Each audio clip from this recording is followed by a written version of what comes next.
This is Stand Up for the Truth, addressing important issues and topics affecting Christians across the nation.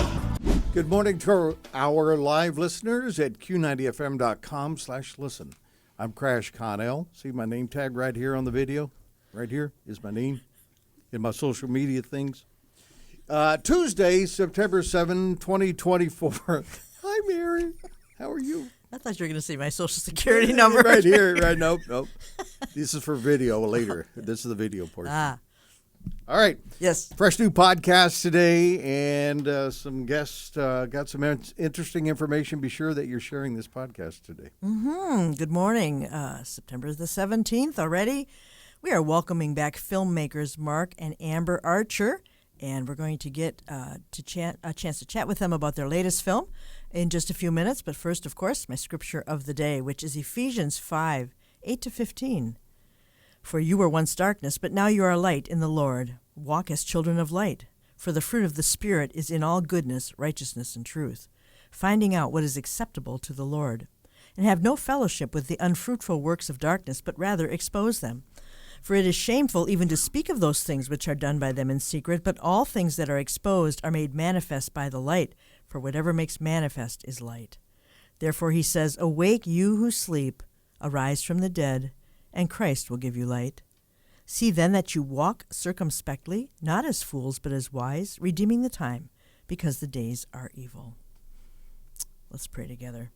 Lord, you are light, and in you is no darkness at all. We see the darkness closing in on this world, and we're often dismayed at what mankind is capable of, and yet we should not be surprised.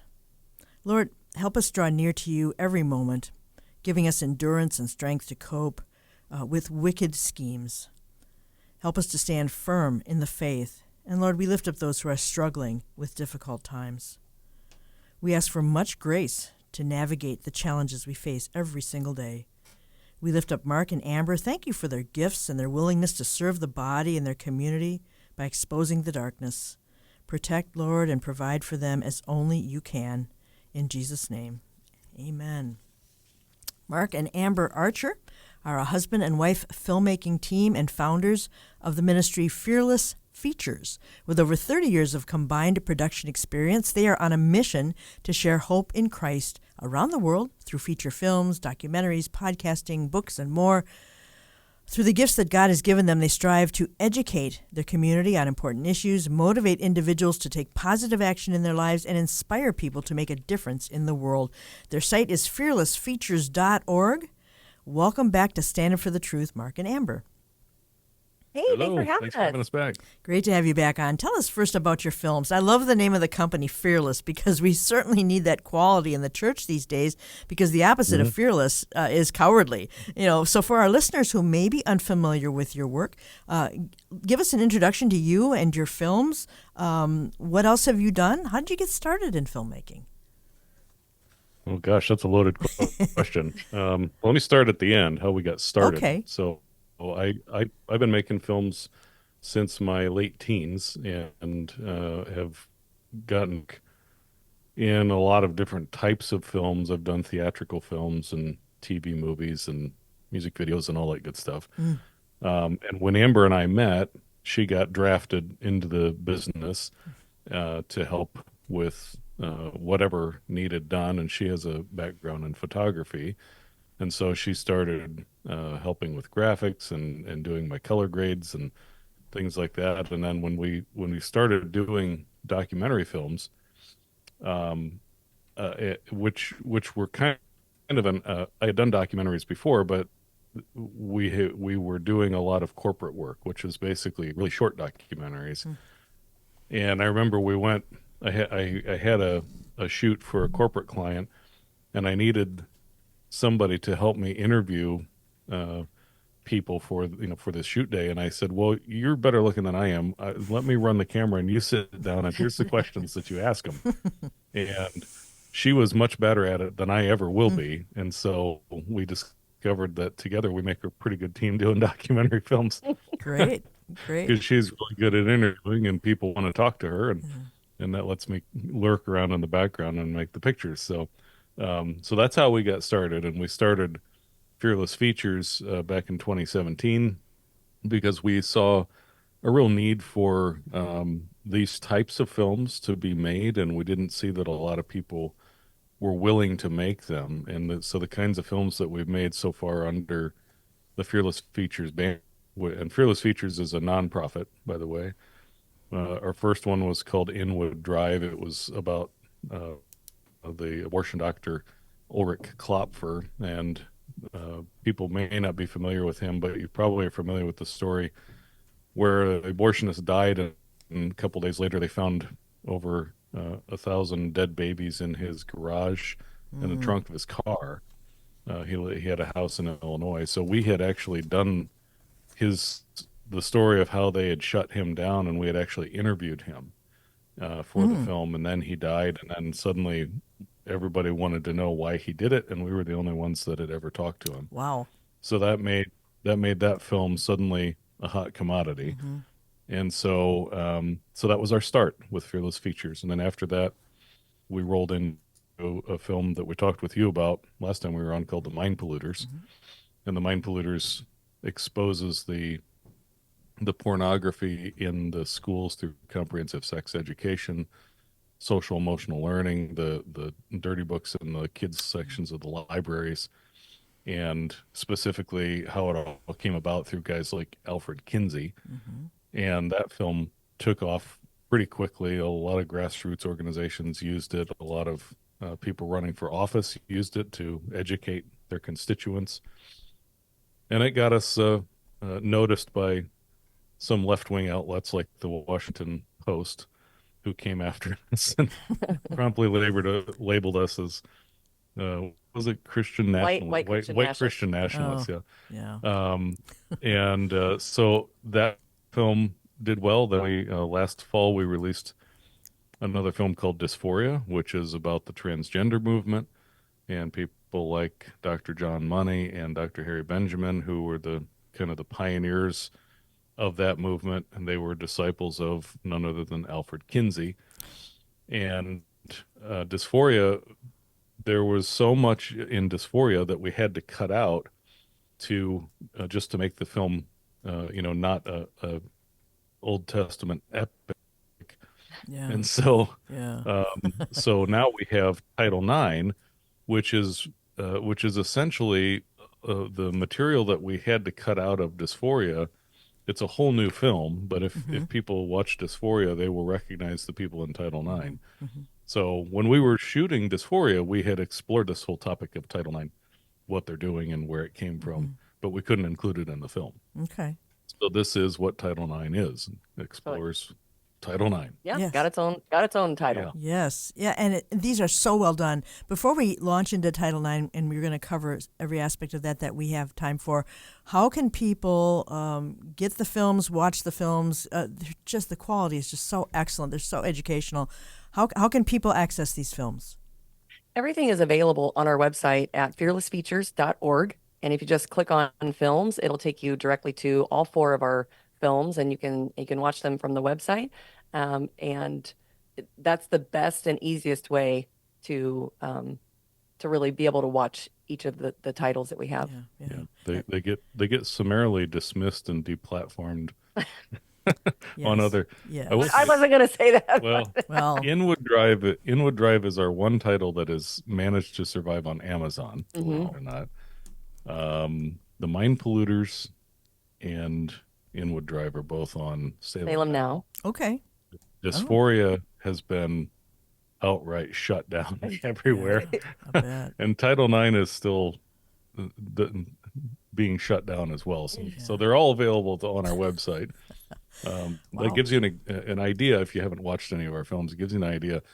Being suppressed and deplatformed these days is kind of the red badge of courage. It means is. that you're doing something right. It is. Fearless Features, hence the name. Yeah, because it is. And you say all the things that need to be said about these subjects, and this progressive world we live in, they don't want to hear any of it. So not surprised. Like I said, that's a good thing. It's a compliment if you're deplatformed. So fearlessfeatures.org if people want to access those. Talking to Mark and Amber Archer today on their films. Let's talk about Title IX. What is it? I don't know. We hear about it on the news. It pops up here and there. I don't know if we're getting the right information, of course, on the mainstream media because of some updates that Biden has pushed. But let's start at the beginning. It goes back far longer than I thought it did. It's connected to the Civil Rights Act of 1964. Is that correct? This is sort of a follow-up of the Civil Rights Act. Tell us about the beginnings. Yeah, so the thing that a lot of people get confused with is, the name of it, Title IX, and they go, well, what does that even mean? And that's basically what we asked people like Curtis Hill, who's the former Attorney General of Indiana, and he does a great job of explaining it in layman's terms. And so basically, yeah, the original Civil Rights Act passed in 64. Title IX it's like adding a chapter. Think of it as an amendment, if you will, to the Civil Rights Act. And so in legalese, title is kind of like chapter. So chapter 9 that they added, and I think it was 71, which addresses leveling the playing field in education primarily for women so that they had more access to scholarships and engineering schools and things like that. It also applied to women's sports, which is, of course, where this is all come up with the transgender movement, where they're trying to weaponize this and force schools and whole states, to accept men who pretend to be women and let them in on women's sports teams and to use the women's locker rooms, things like this. And so that is what Title IX. Title IX originally was designed to provide equal opportunity to women and girls. And now what the Biden administration has done is they have, of course, taken another legal opinion from a case called Bostock v. Garland and said, because the court voted this way, we take that to mean that we can redefine anywhere in Title IX where it says sex. That means gender, that means or sexual orientation, it means transgender, it means that, anything we want it to be. And so that's what they've done. So instead of, because they can't get a new law passed and they can't get new amendments passed, and so what they're doing is they're trying to redefine the words that are already in the law. So that's Title IX, and that's what they're trying to do with it. Wow. Sexual orientation and gender identity as a civil right? Yeah. Equating the orientation and trans with race and birth gender. I mean, there's nothing new about that, but naming it as a civil right, why don't people ask a lot more questions about that? Because I don't get that. I guess it's redefining words. Is that kind of what it boils down to? We can redefine anything and then use the courts to go around lawmaking? Oh yeah, this is part of their plan. We've talked about this for many years, and growing up, we're both Gen Xers, right? So we grew up in the 80s and early 90s, and remembering how even I remember starting in the early through mid 90s in pop culture, and I was paying attention to this because this is when I was starting to make movies, and in pop culture, we were starting to be more accepting of things that were unacceptable, right? And so you'd hear things like, well, so and so is gay, and then not that there's anything wrong with that, right? And so it started to creep in where it was moral relativism, and the moral relativism then has led to, well, if we can say that, then we can say this, and it has opened everything up, and it's just started to accelerate. It's like a roll of toilet paper. The closer you get to the end, the faster it spins, right? Well, that's a better analogy than the snowball going down a hill, because really, in the times we're living in, everything is circling the drain anyway. Yes, so, exactly. But when people hear about, okay, so we saw the Olympics, we saw the transgender athlete. What a disaster. And then we hear all the time about locker rooms and bathrooms and co-ed this and co-ed that. When we hear about this, is Title IX what we have to thank for this? Is that just a symptom of the big problem that Title IX is? I think I think Title IX is their attempt to put a legal polish on the social contagion that has already been created. they're trying to, they have this innate desire to make everything appear as if it's legal and it's okay. And I think, there's a whole spiritual discussion as to why the left is obsessed with that, but Yeah. they have this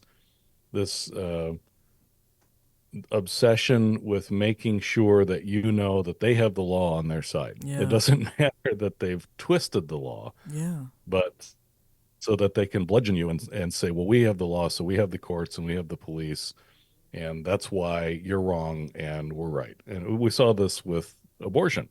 Yeah. Well, we have the law on our sides, and that's why we're locking people up for praying outside abortion clinics. So, to your point, yes, I think this is more of a symptom of trying to legitimize the cat that's already out of the bag. Yeah. Oh, and normalization. I mean, and then you have the media and TV and movies. A normalization of all these perversions, is right there every single day, sending messages to everyone, no matter what generation. My daughter's Generation X, and there was a time of normality, I thought, in the 80s. She was born in the 80s. And then up until then, and all of a sudden, because I wondered whether she was going to have a good childhood like I had in the 70s. I wondered, is she going to have that kind of innocence anymore? I was worried about that when she was born in the early 80s. But it seemed like things were still somewhat normal, or you could find a corner of the universe where you weren't inundated by this all the time. Yeah. But then it just sort of took off, and the normalization. But even when I was a kid, I wasn't exposed to any of this. It didn't exist. Now, there was cross-dressing on TV and films since the 50s. Female impersonators, they called them. Milton Berle, Flip Wilson, Dustin Hoffman. We were exposed to that. My parents never thought it was funny, and the TV got turned off immediately when they saw a man dressed like a woman. So we were exposed to some of that as well. But at some point, science and academia combined to inflict these things on America. You talked about Alfred Kinsey. Yeah. Absolutely. That, for people who don't know who that is, can you just give us briefly tell us who Alfred Kinsey was? Yeah, Alfred Kinsey was he was a professor and a researcher at Indiana University in the 30s and 40s. Okay. And without going into a lot of detail, because I'd have to unpack a lot of conspiratorial things as to how he was funded, but he was originally studying gall wasps, okay? And then somehow or another he got this massive amount of funding and wrote 2 books. One was called Sexual Behavior in the Human Male. One was called Sexual Behavior in the Human Female, so 48 and 53, I believe. And with the help of other strangely funded individuals like Hugh Hefner, in fact, we know that a lot of their funding came from the Rockefeller Foundation. Yeah. Uh-huh. And so Kinsey became, quote, the father of the sexual revolution. So in the early 50s is when this all started to unravel. And it's interesting, if you go back, we actually found a radio broadcast that Reverend Billy Graham did, I think in 53, where he was railing against Alfred Kinsey. Wow. And talking about what was going to happen because of the destructive nature of his writings. And so Kinsey was a fraud. Everything that he did was fraudulent. His book had these, supposedly scientific data tables proving, according to him, that everyone exists on a spectrum. Have you ever heard this before? Yes, I have. That only 10% of Americans are truly heterosexual, and 10% are on the other end, and everybody's in the middle. Right, and everybody's fluid, right? And we hear fluid. these terms today. That's it. Well, it goes all the way back to Alfred Kinsey, and he had something that he came up with called the Kinsey scale. And so, like you said, there's the 10% on either end, and then everybody else is kind of somewhere in the middle. You're a little bit homosexual and mostly hetero or otherwise. Wow. And so this is where all of this started. And so Kinsey's data tables were taken from child abusers and rapists, and pedophiles.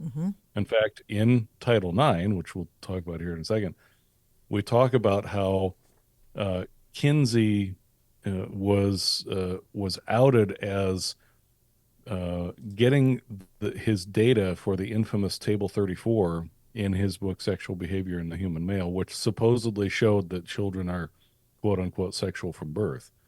That data he actually got from a pedophile Yeah. named Rex King, who worked for the federal government and was a serial rapist and pedophile. And he recorded his antics and gave his data to Kinsey, who turned it into Table 34. Wow.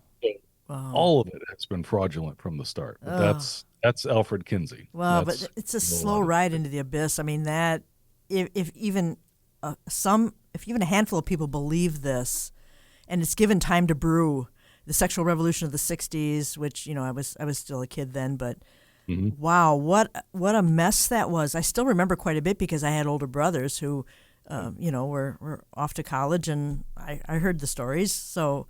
Yeah, Kinsey, that's just an absolute disaster. But the devil was happy to use it. There's no question about that. Talking about Title IX, during the, it was successful. I think Nixon is one of the presidents who signed some changes to it. But it's become very contentious and demanding, actually. I would call it demanding. During the Obama administration, I was reading the Office for Civil Rights in the Department of Education. A lot of people don't know that there's an Office for Civil Rights in the Department of Education, and they announced sexual harassment rules and launched many well-publicized investigations of colleges, and they have dragged on for years and years.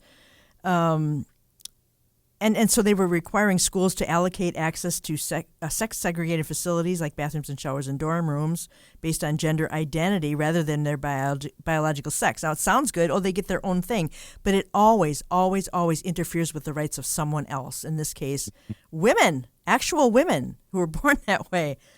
And so civil libertarians and conservatives especially have howled about this sort of thing. So just connect some more dots for us on Title X. I know you wanted to get back to talking about that. So continue to talk about that.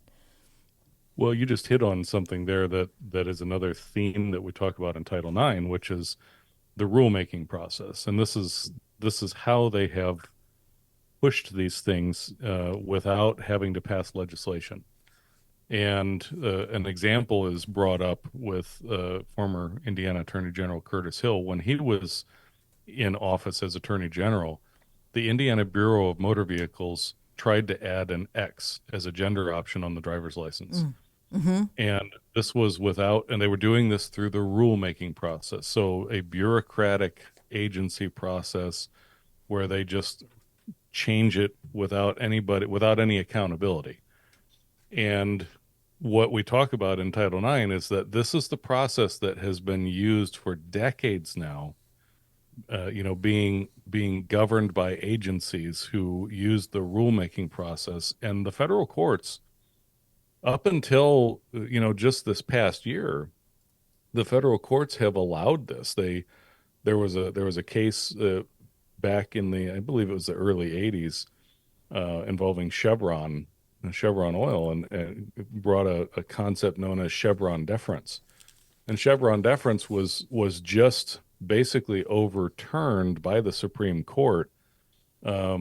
Chevron deference, basically, the courts said, or in their original opinion, they said, well, in lieu of any law on something, the bureaucratic agencies are considered the experts, and what they say goes. And that's why we have gotten to where we are, because the agencies then go rogue and say, oh, well, we get to write rules and we're the experts. And so you get things like, and I always bring up the ATF, the ATF, they come along and they say, well, we've decided that a bump stock is a machine gun, or we've decided that this forced reset trigger is a machine gun. And we've decided that you can't have this and you can't have that. And if you do have this, we're going to arrest you and put you in prison. There was never any law passed. It's just their continual reinterpretation of a law. Right. so that there's no accountability to elected representatives. Right. But it all fits into this social and cultural revolution that they are imposing on America. Yes. Even gay marriage and the courts. The states did not vote for gay marriage. Do I have that right? No. Yeah. No, that's right. Gay marriage was, which decision was it? It was Obergefell, the Obergefell decision. It was a 5-4 decision by the Supreme Court. So by one vote of one person on the Supreme Court, Yeah, I remember that. gay marriage was forced on the entire nation. And it started with, and in Title IX, we talk about this. Jeff Younger, who's in the film, talks about how virtually every state, gay marriage was brought up for a vote, and it was rejected. Yeah. Every single state it was brought up for a vote, the people rejected it. It was voted down twice in California, and it was overturned, voted down twice by the people, and federal judges California overturned it and forced it on California. And then the Supreme Court forced it on the entire nation. So lack of accountability. This is how they have gotten away with so much. Wow. I guess we're going to take a break in a couple minutes. Let's maybe tease the second half. We can start talking about this, and then we can pick it up again. As far as who is funding the trans movement, I mean, the left, the progressives, I would guess would be the presumed answer here. That may not necessarily be true. I mean, perversion crosses ideological lines. There's no question about that. It's naive to think otherwise, even though the conservatives are the ones that seem to push back the most at this sort of thing. In the 2016 Republican platform, they devoted some time to Title IX. I think I called it Title X last time. I don't know why I do that. Sometimes I do that. Just ignore that.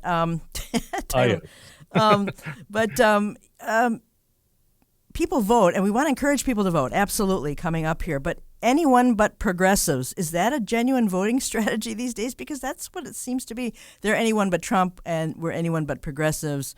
Are we just voting against or for? That's kind of where we're at. How in the world can the American voter wade through all this and really vote their conscience? Is there even such a thing anymore? It's a mess out there. It is a mess. And as you hit on there, we can talk about after the break, is that no, it is not just a left-wing problem. A lot of this is coming from within the ranks of the Republican Party, and a lot of what we call fake conservatives that have weaseled their way into the party that stood against slavery, and are trying to change things. It used to be very subtle. Now it is moving rapidly. And so, no, we can't just assume just because someone has an R behind their name that they stand for biblical principles. It's just not. I mean, it's there are examples everywhere. You could do a whole other show just rifling through the names of Republicans who have turned against biblical principles. You can't assume it, because a lot of this is being funded by the rich donor class of the Republican Party. Yeah, well, that makes perfect sense. Follow the money. I mean, it seems to me, I don't remember so much buying the presidency as we have seen, and they report these statistics. Well, so-and-so donated over the weekend, $110 million to Ms. Harris or whatever. I don't remember a time when it seemed like the one who has the most money just wins the presidency, and their ideology is what wins the day. And Americans are so frustrated and so tired of all that. You just want to throw up your hands, and yet we really do encourage people to vote biblical values as much as you're able to, and take advantage of an opportunity to maybe keep the family intact as long as possible, be able to share a witness as long as possible. I don't know. We'll talk more about that when we come back. Mark and Amber Archer, fearlessfeatures.org. That's who we're talking to today. We're talking about Title IX, their latest movie, which is really, really good. Great documentary, fearlessfeatures.org. We will be back in 2 minutes with more with them. All kinds of things this morning, so stay with me on Stand for the Truth. Q90FM presents the Police Lights of Christmas, helping over 70 police departments across Wisconsin. Each department is going to leave this night with a box full of thousands of dollars worth of gift cards. Visit lightsofchristmas.us. Police Lights of Christmas, a ministry of Q90FM. Feedback, questions, and topic suggestions are always appreciated. Email us at comments@standupforthetruth.com. Welcome back to Stand Up for the Truth for this Tuesday. We are speaking with Mark and Amber Archer. Fearlessfeatures.org. You can go there and access the films that they've put together. Really, really well done films. Inwood Drive, Dysphoria, The Mind Polluters, and Title IX is what we're talking about today. And when we left off at the break, we were talking about voting. It's coming up soon, and it just seems to be such a slippery slope. Very difficult to determine who's who. But you wanted to mention just this whole, the right is saying, well, anyone but a progressive, and the left is saying anyone but Trump. But these sort of things cross party lines, and you wanted to talk a little bit more about, we call them rhinos actually too, who are really Republicans in name only, and follow the money like everybody else. So talk to us a little bit about that. Who's who? You had someone specifically you wanted to mention. Yeah, so this goes to the importance of people getting involved early when we're talking about things like primaries, because Yes. primaries are when you can really vet these people. And I have a good example of that from Indiana. But first, let's call out one of the key offenders in the Republican Party is a guy by the name of Paul Singer. Okay. And we talk about him specifically in Title IX. Paul Singer is a hedge fund billionaire, and he has a son who is gay, and he decided that he was going to be on board with that. This was back in the early to mid 90s. He decided he was going to be on board with that and start funding what we now know as LGBTQIA2 Spirit plus XYZ organizations. Yeah, right. And if you're familiar with any of these big organizations that are really pushing this agenda, the alphabet soup agenda, one of the big offenders is a group called the Human Rights Campaign, and you've seen their stickers around the little equal sign, the blue sticker with the yellow equal sign. Right. That's the Human Rights Campaign. Oh, I didn't know that. Okay. Yeah. Paul Singer, who is one of the largest donors to the Republican Party, is also a massive donor to the Human Rights Campaign. And in fact, there is there's a special award or something dedicated. We show in Title IX where he is honored on the Human Rights Campaign website as being a champion for inclusivity. And so people like Paul Singer, in fact, are the ones who pressured the White House under the liberal Biden administration to put up the pride flags on all the embassies. That's a Republican, a rhino, right? But it's a rhino who is largely funding the Republican Party. And also the child's transgender movement was started by a man who he's still a man, but he pretends he's a woman now, named Pritzker. Now goes by, his original name was James Pritzker. Now he goes by Jennifer Pritzker. He was a Republican and now has switched to a Democrat, but he was the one who he's the heir to the Hyatt fortune, if I remember right. Okay. And he's the one who started the child's transgender movement. So the Republican Party has long been infiltrated by these people. But a great example out of Indiana, the importance of getting involved early in the primary process. U.S. Senator Mike Braun is our Republican gubernatorial candidate going into November. Mike Braun had his pick of who he wanted his running mate to be.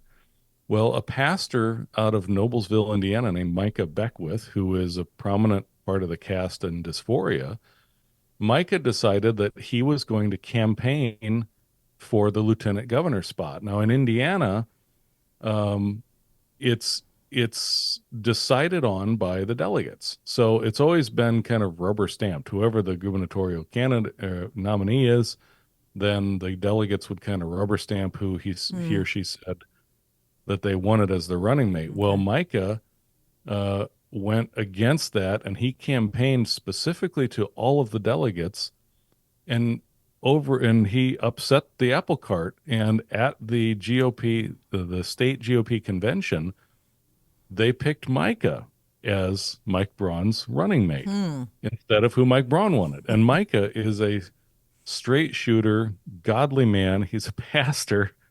And he is absolutely the kind of guy you want in there holding a guy like Mike Braun accountable. Yeah. So it just speaks to the importance of people getting involved at those grassroots levels. That's right. That's right. Things like primaries are important. Yes, local voting, school boards, primaries where you can kick the rhinos That's- out. Yeah, but those are the ones that no one shows up for.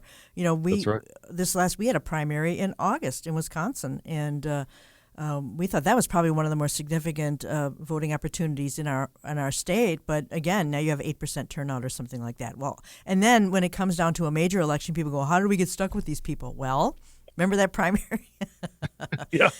Don't complain Yeah, if don't you complain. didn't participate. That's right. You know, now 1972 was really a critical year for the definition of Title IX because I want to reiterate here that the original intent was equal opportunities for women in education and sports. Okay, it sounds simple enough, but no one ever keeps things simple enough.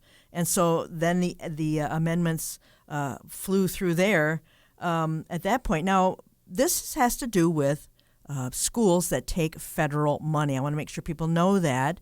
So it's public schools primarily, universities that take federal money. Let's talk just for a minute about school choice because vouchers, that's a little scary too. If it's a federally funded school and if the vouchers are funded federally, I would say we need to read the fine print on all our choices and vouchers. You know, I always think homeschooling is the best option, but some people can't do that, and so they might use a voucher system. You know, should we be warning people about vouchers in case they're taking federal money because now this will apply to them? Yeah. So in most states, the vouchers are not federal; they're state money. Okay.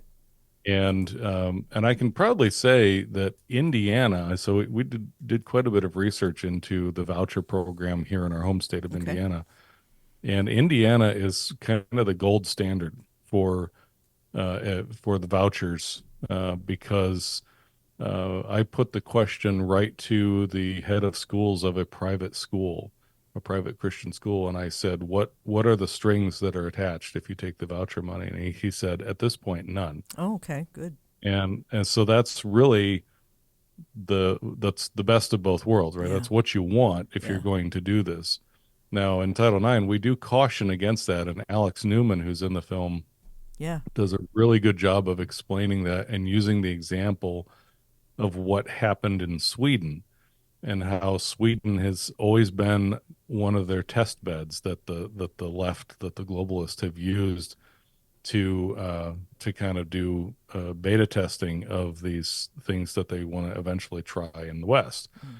And in Sweden, they did this same thing, and they used the same language. You know, the money should follow the student, and they should have school choice, and so all of the private schools and universities came to the trough and started eating from the government cheese, and then the trap closed, and they were all stuck. And then came the restrictions, where they said you can't teach the Bible anymore. You have to teach this curriculum. By the way, we're banning homeschooling, so everyone has to be in the system. And they were stuck, you know, inside that system. Now, I do think that one of the differences here is that the federal government would love to be able to have that power, but the fact that most of the voucher programs are predominantly, if not strictly, state funds means that the federal government can only do so much with that. We have the separation of powers and states' rights. Yep. And so they've got much more of a problem in implementing this kind of agenda here.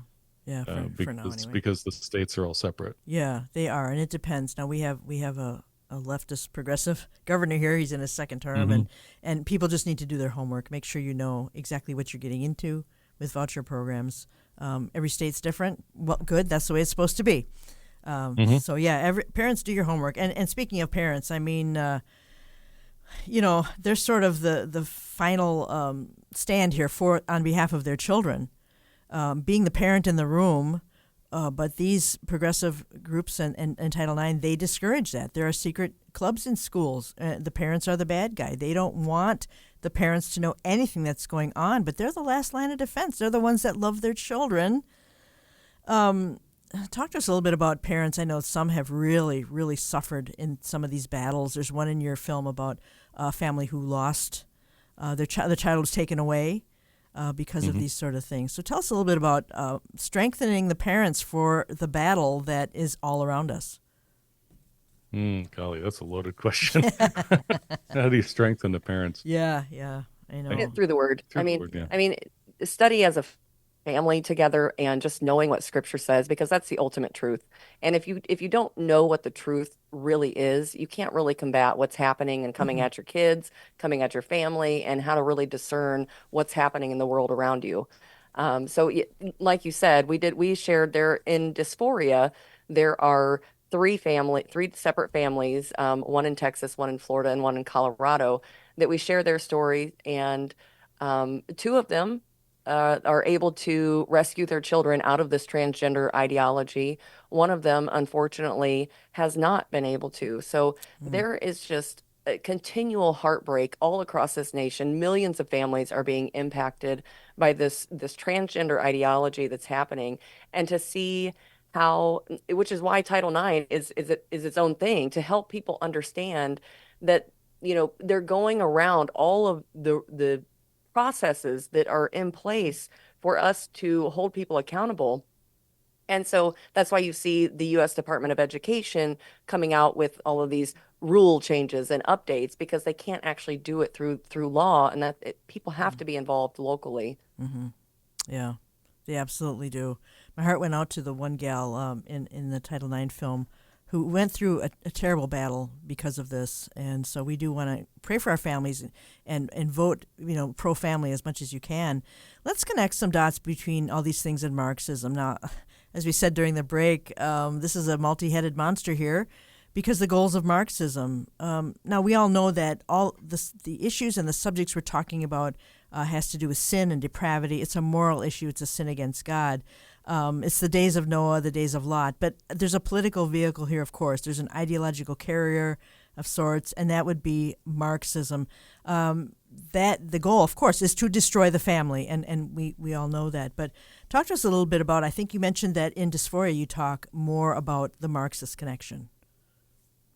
Yeah, so in Dysphoria especially, we spend quite a bit of time laying out the Marxist origins of this, and how it all fits in with the 45 communist goals for America that were actually documented and read into the congressional record in 1963. So we've known about this for a long time.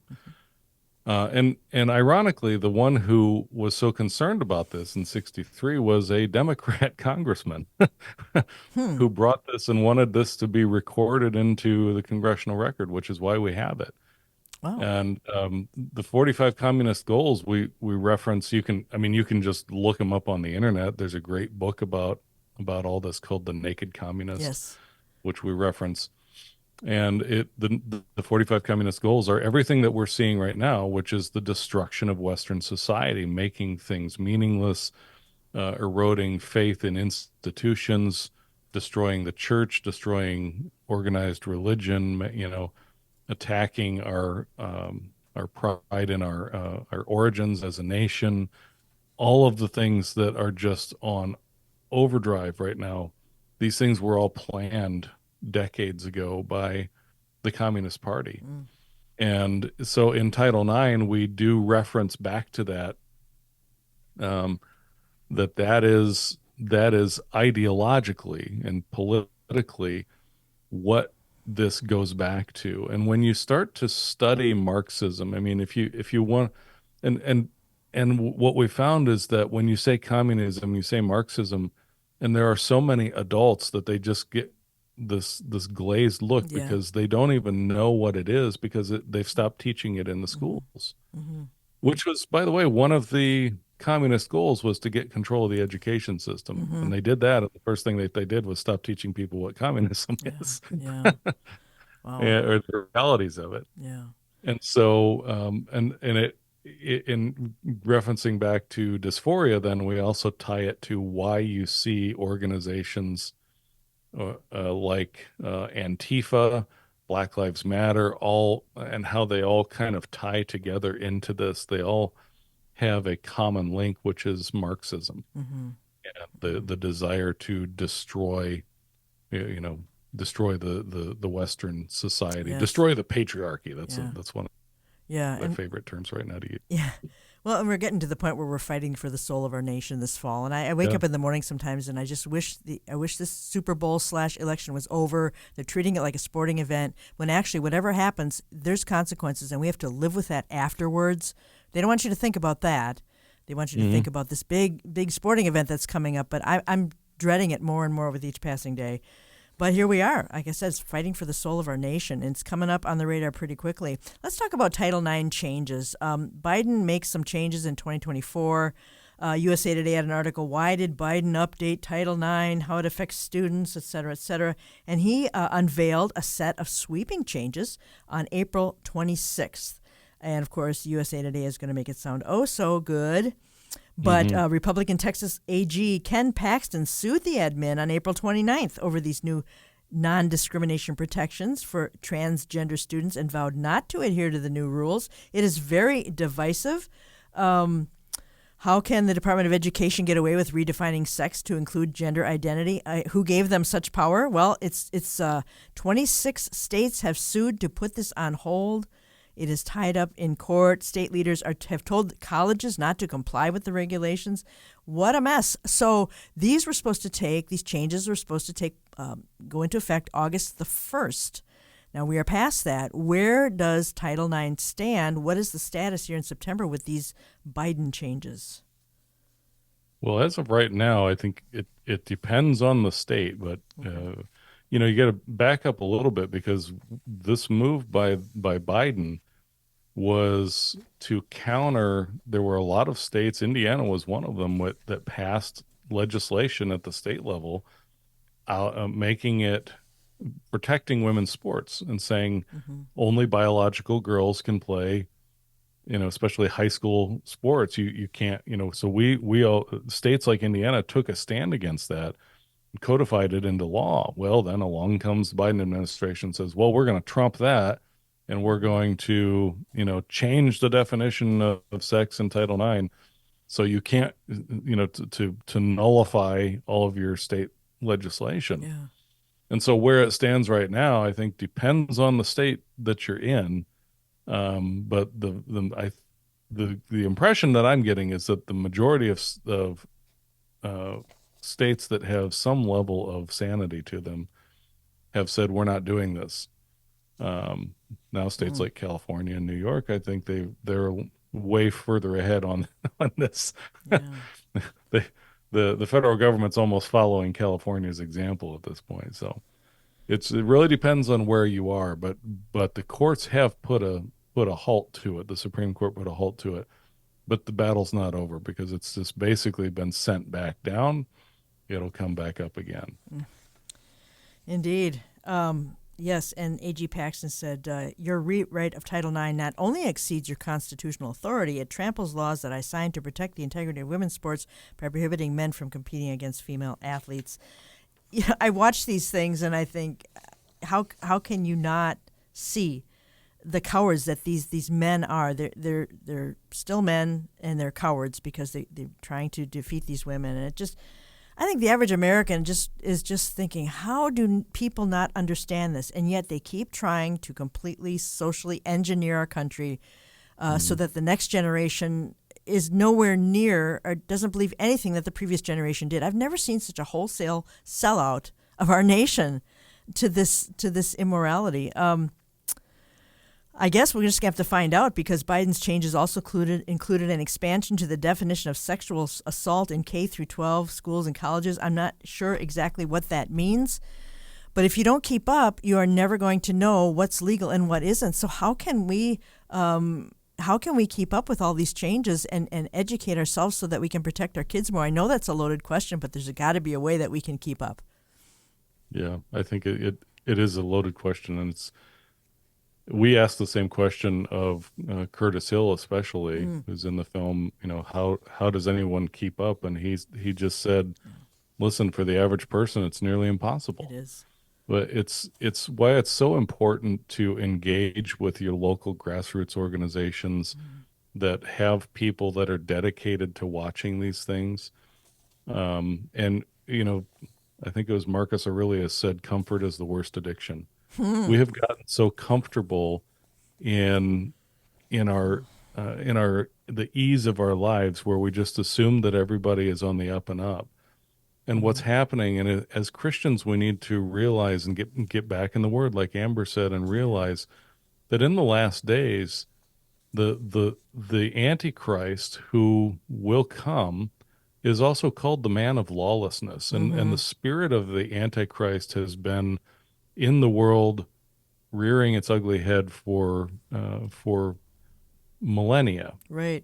But you know that the closer you get to the curtain coming up on the show that is the last days, that you're going to see more and more of this lawlessness, and you can't deny that we are living in a lawless society where the government ignores its own laws, tries to redefine laws based on its own interpretation, and it changes by the day. You see the multi-tiered justice system. One person goes to prison while if you're paid up with the right people, nothing happens to you. And this is lawlessness and this is how you destabilize a society. If people don't believe that there's going to be justice and that justice is going to be blind, then they start to lose faith. It starts to destabilize your business because it destabilizes society, and things just start to fall apart because you start seeing people getting away with it. And even good people at a certain point go, well, listen, these people have been getting away with it and nothing happens to them. Why should I pay attention? Yeah. Right? Yeah. It's like when you see somebody, speeding down the interstate, and you go, well, he's doing it. Well, and he just blew by a cop and he didn't do anything. Why do I even need to adhere to stop signs? Right? It's that same kind of mentality. Yeah. So it has destabilized because of the spirit of lawlessness. Absolutely. I'm glad you brought that up because there's been a veneer of morality or cultural morality for the last quite a few decades, actually. I would say the post-war and that, and society as a whole. There were just these unwritten rules. There was a certain fear of God and all of that. And churches, a lot of people were in churches, and all of a sudden, things have just tanked. Talk about the days of Noah. The thoughts of men's hearts were only evil continually. People do what's right in their own eyes. We've been warned, right? I mean, we've been warned that this is what is going to happen. The battle for the West, we're talking Canada and the UK, Europe, Western Europe. That battle, I don't think that we're winning it at this point. We're headed for a one-world government. Of course, that's no reason not to vote. That's no reason not to stay connected. We're headed that way, that's for sure. We just have a couple minutes left. Is there anything that we missed that you wanted to bring out, or how we can build up the body and encourage people in these times? I think going back to what Amber said at the beginning, it starts with the individuals. It starts with moms and dads staying focused on the Word, not just listening to podcasts, not just reading devotional books. I mean, actually being in the Scriptures daily and doing that with devotion and with prayer. That is your single greatest inoculation against the madness in the world. Yeah. You have to be in the Word. And when you ask the Lord to teach you, when you sit down, just ask the Lord, teach me something here. He will always teach you, and He will give you that protection as you even if you just study one chapter of Proverbs, you will find something that He will teach you for that day and give you wisdom and discernment. So that is really it, because we know that things are going to go from bad to worse. Jesus told us that. And that's what we're seeing, I think. So, but it's no reason to lay down and give up the fight. Right, absolutely. And if churches have time, I know churches are very busy preaching the gospel. But if they have time to update people on these things too, that would be really, really helpful. So we are out of time. Mark and Amber Archer, thank you so much for being with me today. So much to talk about, and I really welcome the opportunity to let people know what Title IX is. So thank you for your time today. Thank you. Thank you We for having appreciate us. it. All right, God bless you guys. FearlessFeatures.org. Watch those documentaries. They're fantastic. Tomorrow, a replay of my Gnosticism program, and there's some foundational research in there on religion and the history of religion and spirituality and Gnosticism going back to Genesis. So I encourage you to listen to that. Thursday, Headline Day. Friday, Ray Comfort is with us. He has a new book, 50 Years of Open Air Preaching and What I've Learned. And boy, is it a great book. So stay with me the rest of this week for so many great shows. So have a great day on purpose.